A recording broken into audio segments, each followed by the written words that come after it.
ហ៊ុនសែនស្គាល់ណាស់ទួលនីតិអស់ទាំងនេះហើយមិនមែនមានតែហ៊ុនសែនទេអ្នកចំណន់ជាមួយគ្នានេះតែចេញដំណើរតាំងពីឆ្នាំ1979ជាមួយគ្នាសិតតែស្គាល់ទួលនីតិច្បាស់ណាស់កន្លែងណាត្រូវនិយាយកន្លែងណាមិនត្រូវនិយាយ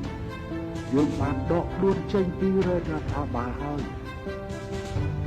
អញ្ចឹងទេតើឲ្យខ្ញុំត្រូវទៅនិយាយជួបនាយករដ្ឋមន្ត្រីឬយ៉ាងម៉េចចឹងបើយើងទៅនិយាយជួបនាយករដ្ឋមន្ត្រីតើយើងចាំបាច់រៀបចំនាយករដ្ឋមន្ត្រីទៅអីក្នុងរដ្ឋធម្មនុញ្ញបានចែងច្បាស់គឺតែបានរៀបចំនឹងការប្រព្រឹត្តទៅនៃគណៈរដ្ឋមន្ត្រីបានចែងច្បាស់នាយករដ្ឋមន្ត្រីដឹកនាំនយោបាយទាំងក្នុងប្រទេសនិងក្រៅប្រទេសដោយតែគេមានទួលនីតិរបស់គេត្រឹមត្រូវចឹងបានជានាយករដ្ឋមន្ត្រីហ៊ុនម៉ាណែតតាក់ទងជាមួយនឹងប្រធានាធិបតីដូណាល់ត្រាំហៅទូរស័ព្ទជាកិច្ចការគឺតែងតែពីវ៉ាស៊ីនតោនពីសេតវិមានហៅមកពីក្រុងភ្នំពេញទេ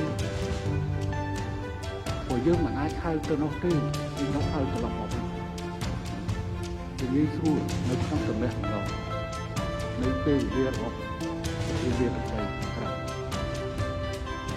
ជាមួយនឹងនាយករដ្ឋមន្ត្រី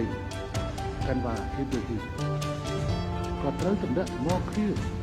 គេមិនមែនតាក់ទងពីរឿងប្រធានាធិបតីត្រាំជាមួយនឹង